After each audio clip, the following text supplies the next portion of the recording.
सो मेरे बेटे atomic spectra में कल हम लोगों ने बोहर एटॉमिक मॉडल में सेकंड पोस्टुलेट में हमने ये बात साबित की कि एंगुलर मोमेंटम जो हमारे पास इक्वल आता है ऑर्बिट में इज प्रोपोर्शनल टू द या फिर h/2 का इंटीग्रल मल्टीपल होता है। थर्ड पोस्टुलेट का मेरा बेटा Bohr's atomic model of hydrogen atom भी से कहते हैं, क्योंकि बोहर का जो एटॉमिक मॉडल था ये सिर्फ और सिर्फ ऐसे एटम के लिए दुरुस्त साबित हुआ या उसको एक्सप्लेन कर चुका जिनके अंदर मेरे बच्चे क्या आ रहा था, आपके पास एक इलेक्ट्रॉन था। एक से ज्यादा इलेक्ट्रॉन वाले एटम्स को वो सक्सेसफुली एक्सप्लेन नहीं कर चुका। सो मेरे बेटे बोहर एटॉमिक मॉडल से ही हम फर्दर बात करेंगे, इसी से ही इसका रेडियस भी कैलकुलेट करेंगे, इलेक्ट्रॉन की एनर्जी भी कैलकुलेट करेंगे और इलेक्ट्रॉन की वेलोसिटी भी कैलकुलेट करेंगे एटम के अंदर। तो सबसे पहले मेरी जान थर्ड पोस्टुलेट बहुत आसान है, आप लोगों ने जैसे ये बात बड़ी अच्छे से इससे पहले भी सुनी है कि एटम के सेंट्रल पार्ट को आप न्यूक्लियस का नाम देते हो।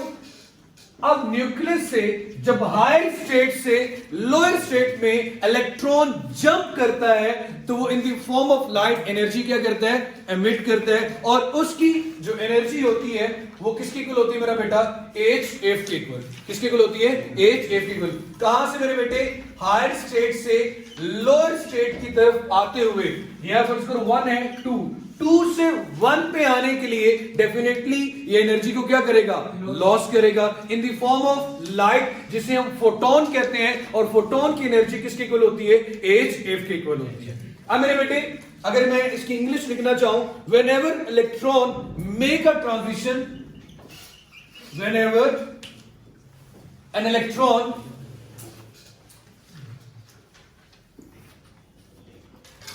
Make a transition, make a transition का मतलब जब वो जंप करेगा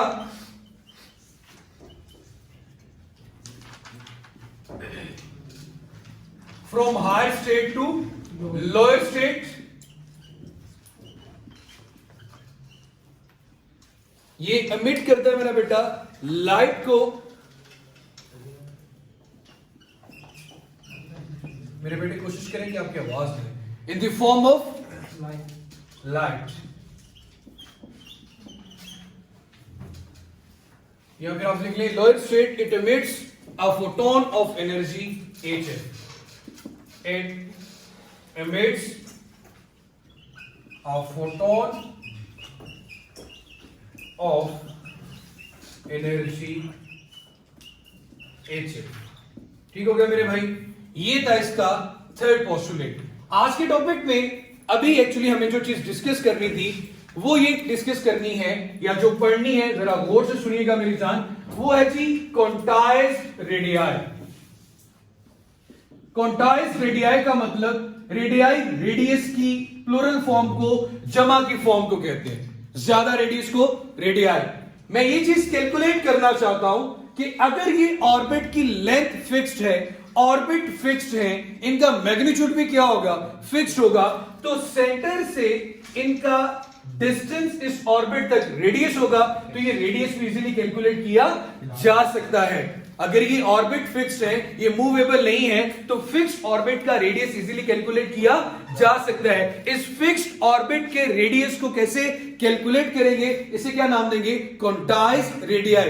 कि अगर इलेक्ट्रॉन फर्स्ट ऑर्बिट में है तो इसका रेडियस क्या होगा, सेकंड ऑर्बिट में जाएगा तो इसका रेडियस क्या होगा। ये टॉपिक स्टार्ट करने से पहले आपको इतनी सी बात बड़े अच्छे से पता होगी कि सर्कल जितना बड़ा होगा रेडियस की वैल्यू उतनी ही ज्यादा आएगी। इलेक्ट्रॉन फर्स्ट से सेकंड में जाएगा तो रेडियस क्या होगा, फिर बढ़ेगा, थर्ड में जाएगा तो ज्यादा होगा, फोर्थ में जाएगा तो उससे ज्यादा होगा। तो मेरे बेटे क्वांटाइज्ड रेडियाई को डिस्कस करने से पहले ये जरा गौर कीजिएगा मेरा बेटा, मैं नोट का टाइम दे दूंगा आप लोगों को।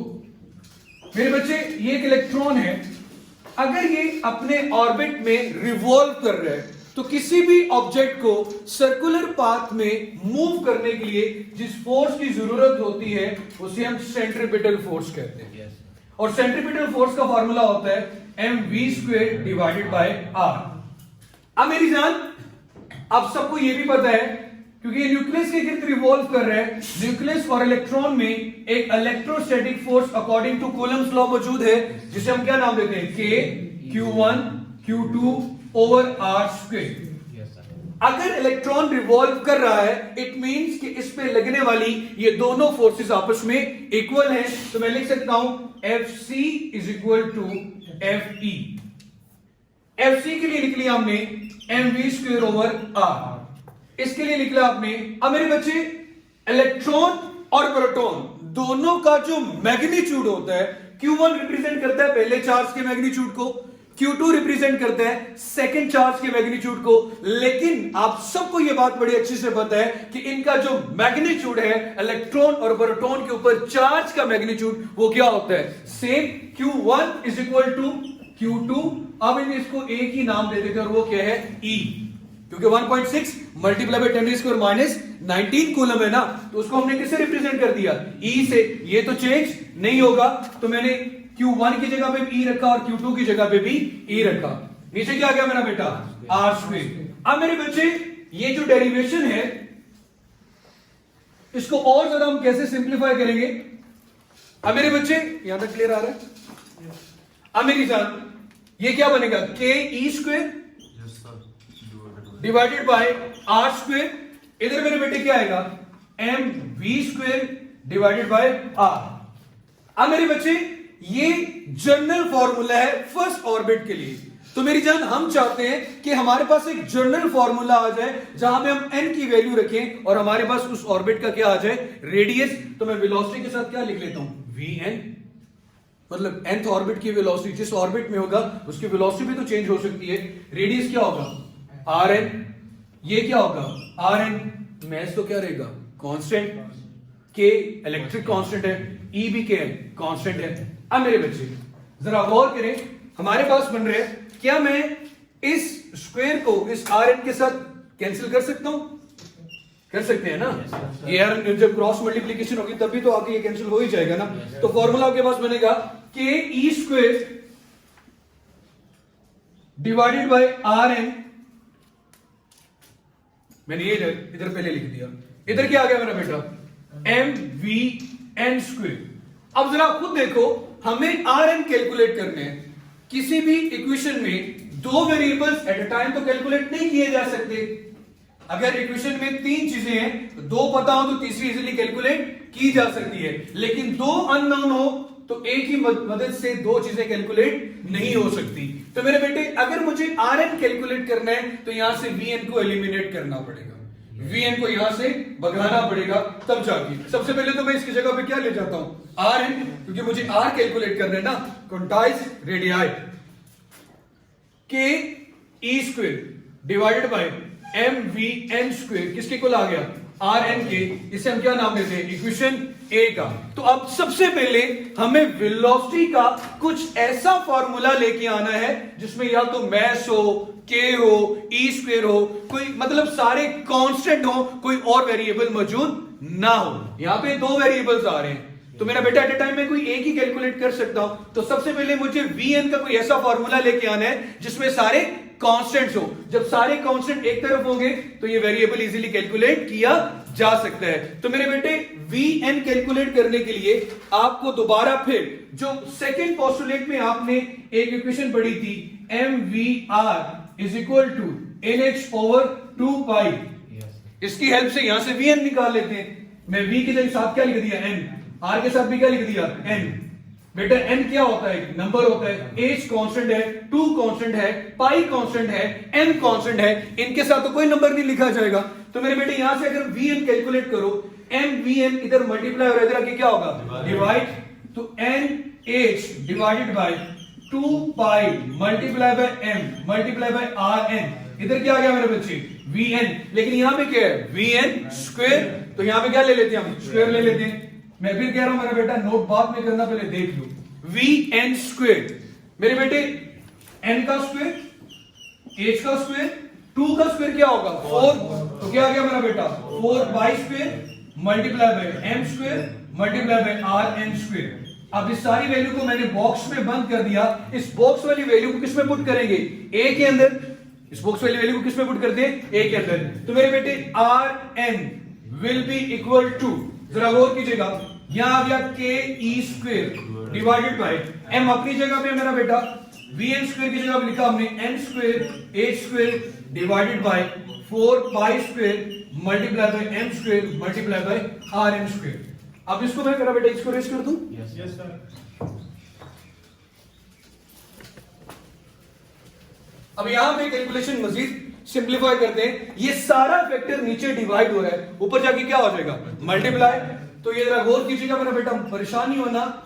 और कैलकुलेशन थोड़ी लेंथी है लेकिन बहुत आसान है, इसमें कुछ डिफिकल्ट नहीं है मेरे बेटे।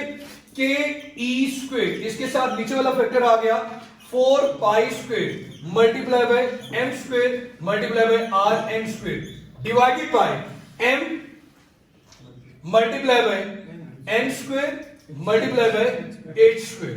ठीक हो गया मेरे भाई, ये एम इस स्क्वेयर को क्या कर गया, कैंसिल। अब मेरे बेटे ये स्क्वेयर इस आर एन को क्या कर गया, कैंसिल।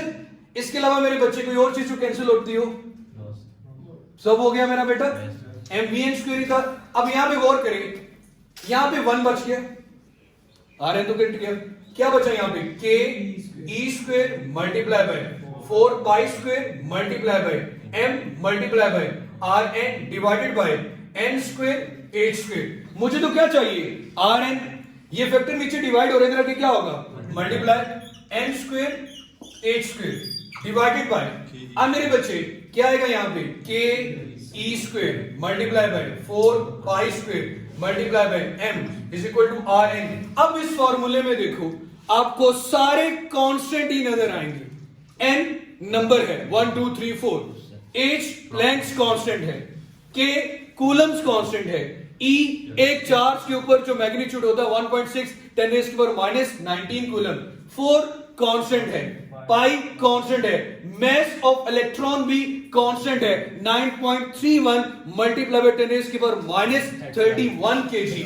तो मेरे बच्चे अब यहां से n को अलग कर लेते हैं, n स्क्वायर इधर आ गया बेटा, ब्रैकेट में क्या होया, h square divided by K E square multiply by 4 pi square multiply by m। आ गया मेरी जान। अब मेरे बच्चे मुझे क्या कैलकुलेट करना है, जब आप h स्क्वायर की कैलकुलेशन करते हो और डिवाइड करते हो इसको मेरा बेटा 4 बाई m वगैरह के साथ, तो मेरे बेटे ये कांस्टेंट मल्टीप्लिकेशन और डिवीजन के बाद आता है 0.053 नैनोमीटर। कितना रेडियस आ गया, मीटर में क्यों आ रहा है, क्योंकि लेंथ की बात कर रहे हैं। नैनो क्या होता है 10 रेज़ की पावर -9 मीटर। मेरे बेटे ये एक जनरल फॉर्मूला आ गया, किसके लिए, रेडियस कैलकुलेट करने के लिए। फर्स्ट ऑर्बिट का हाइड्रोजन में क्या रेडियस होगा, n की जगह पे क्या रखूंगा 1 का स्क्वायर, तो यही आ जाएगा। सेकंड का क्या होगा, 2 का स्क्वायर क्या होता है 4, तो मतलब 4 टाइम ये बढ़ जाएगा। थर्ड में 9 टाइम्स ये बढ़ जाएगा, फोर्थ में 16 टाइम्स बढ़ जाएगा। जैसे जैसे दूर जाओगे r की वैल्यू क्या करती जाएगी, इंक्रीज करती जाएगी। अब मेरे बच्चे छोटी सी डेरिवेशन जो आपकी बुक में है, जरा समझाना चाहूंगा। मेरे बेटे उन्होंने इस नंबर को ऑंस्टन में लिखा है, लेंथ का एक यूनिट है 1 ऑंस्टन इक्वल होता है मेरा बेटा 10 रेज़ की पावर -10 मीटर की। किसके इक्वल होता है, 10 रेज़ की पावर -10 मीटर की। अगर हम 10 रेज़ की पावर -10 मीटर में इसको लाना चाहें इस वैल्यू को, तो आपके पास वैल्यू क्या है 0.053 नैनो का मतलब क्या होता है 10 रेज़ की पावर -9 मीटर। अब मुझे ये बताओ, आप चाहते हो ये ऑंस्टन में आए, तो आप इस नैनो को 10 रेज़ की पावर -10 कैसे बना सकते हैं कि -9 में -1 और आए, तो मतलब 0.1 का एडिशन हो। अब 0.1 कैसे आ सकता है माइनस का, कि जब आप डेसिमल पॉइंट को लेफ्ट से राइट की तरफ लेके जाएंगे और एक डिजिट, इसका मतलब अगर 0.53 कर दूं तो ये क्या बनेगा 0.53 10 रेज़ की पावर -1 10 रेज़ की पावर -9 मीटर। बेस सेम हो तो पावर्स क्या होती हैं ऐड, तो ये क्या बन जाएगा 0.53 ऑंस्टन। मैंने नैनोमीटर की सिर्फ कन्वर्जन की है, इसके अलावा कोई चेंज नहीं लाया। ठीक है मेरे भाई। अब अगर इन जनरल फॉर्मूला लिखूं Rn is equal to n square into 0.53 angstrom. अब मैं 3 वैल्यूज लिखता हूं। अगर फर्स्ट ऑर्बिट की बात करें तो R1 will be equal to 1 का स्क्वायर 0.53 ऑंगस्ट्रॉम। अगर मैं सेकेंड ऑर्बिट की बात करूं तो R2 आ जाएगा यहां पे n की जगह पे, तो ये क्या आएगा 2 का स्क्वायर मल्टीप्लाई बाय 0.53 ऑंगस्ट्रॉम। 3 की बात होती तो 3 का स्क्वायर 9 आता आपके पास 0.53 ऑंगस्ट्रॉम। और कॉमन सेंस भी ये कहती है जनाब कि जैसे जैसे आप न्यूक्लियस से दूर जाओगे ऑर्बिट की वैल्यू क्या होती जाएगी, रेडियस की बढ़ती जाएगी। सो मेरा बेटा इसके बाद वाले टॉपिक में इंशाल्लाह हम क्वांटाइज्ड एनर्जी की बात करेंगे। अपना ख्याल रखिएगा, चैनल सब्सक्राइब नहीं किया तो उसको कर लें। अल्लाह हाफिज।